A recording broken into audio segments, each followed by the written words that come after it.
Halo, selamat pagi anak-anak. Bagaimana, sehat? Syukurlah pada hari ini kita diberi kesehatan oleh Tuhan Yang Maha Kuasa. Dan pada hari ini kita akan belajar mata pelajaran IPS, yaitu IPS Sejarah. Untuk di SMP, pelajaran IPS dibagi menjadi 3 pelajaran, yaitu IPS Sejarah, IPS Geografi, dan IPS Ekonomi. Nah, materi pada hari ini adalah tentang masyarakat Indonesia pada masa pra-aksara. Adapun tujuan dari pembelajaran materi ini adalah agar para siswa bisa menjelaskan tentang kehidupan masyarakat Indonesia pada masa prasejarah, ditinjau dari segi geografi, dari segi ekonomi, segi sosial, segi politik, dan segi pendidikan. Lalu, apa yang akan kita pelajari pada materi ini? Yang akan kita pelajari adalah tentang masyarakat Indonesia dari berbagai macam segi itu. Ya, dari segi geografi, segi ekonomi, sosial, politik, dan pendidikan. Itu yang akan kita pelajari. Namun, sebelum kita mempelajari satu persatu, terlebih dahulu kita akan mempelajari tentang pengertian dari zaman pra-aksara. Ada yang tahu apa itu zaman pra-aksara? Adapun zaman pra-aksara itu juga disebut juga dengan zaman prasejarah atau nirleka. Ya. Di mana pra-aksara dibagi menjadi 2 kata. Yang pertama pra, yang artinya sebelum. Yang kedua aksara, yang artinya tulisan. Jadi pra-aksara artinya zaman sebelum ada tulisan. Demikian juga untuk prasejarah atau nirleka. Prasejarah atau nirleka juga berarti zaman sebelum ada tulisan. Lalu ada pertanyaan, mulai kapankah adanya zaman pra-aksara atau zaman prasejarah? Zaman pra-aksara atau zaman prasejarah mulai ada sejak manusia ada di muka bumi. Lalu sampai kapan zaman prasejarah itu berlangsung? Yaitu sampai di masyarakat ditemukan tulisan yang bisa dibaca. Ingat itu ya anak-anak ya.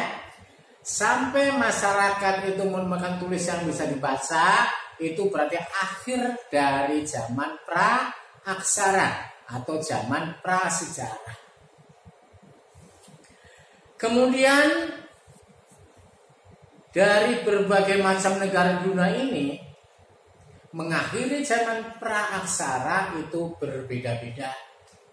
Misalnya Mesir mengakhiri zaman praksara tahun 4000 sebelum Masehi.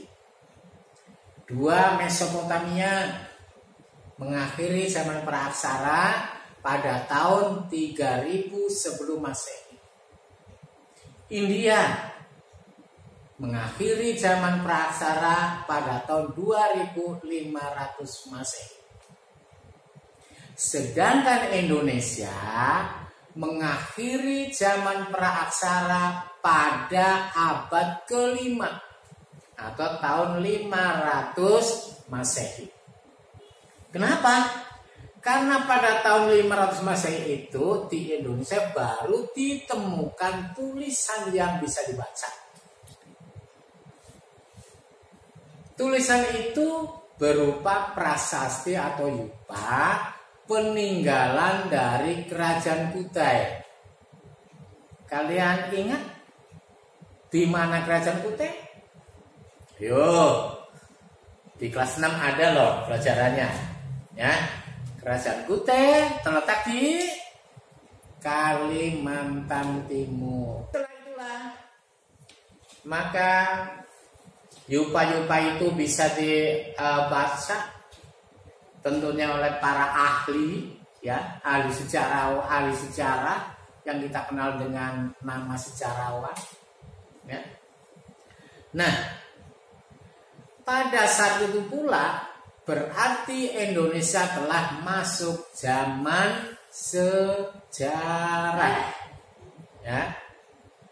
Jadi perlu kita ketahui bahwa setelah masyarakat itu menemukan tulisan yang bisa dibaca, maka tidak lagi dikenal dengan zaman prasejarah, tetapi dikenal dengan zaman sejarah. Nah, itulah anak-anak, ya. Kemudian selanjutnya, untuk zaman prasejarah itu bisa dibagi menjadi beberapa bagian. Yang pertama, berdasarkan ilmu geologi. Zaman prasejarah dibagi menjadi 4 macam, ya.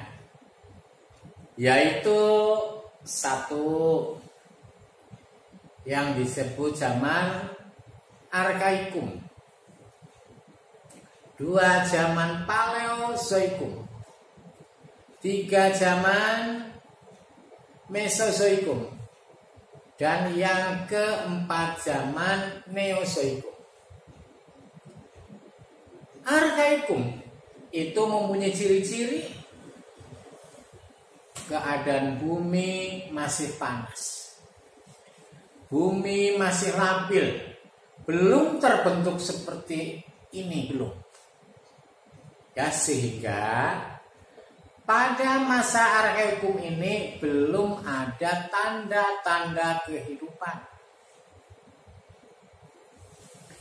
Yang kedua, zaman apa tadi? Zaman paleozoikum. Di mana pada zaman paleozoikum itu keadaan bumi sudah mulai mendingin, sudah mulai terbentuk, sehingga pada masa ini sudah mulai ditemukan tanda-tanda kehidupan. Terutama adalah ada binatang kecil yang disebut mikroorganisme. Ada ikan, ada amfibi, ya. Itu muncul pada masa itu. Yang kedua, zaman Mesozoikum itu sudah mulai muncul binatang-binatang reptil, ya, seperti dinosaurus dan atlantosaurus. Sehingga zaman Mesozoikum itu biasa dikenal dengan zaman reptil, ya. Yang keempat, zaman Neozoikum, ya.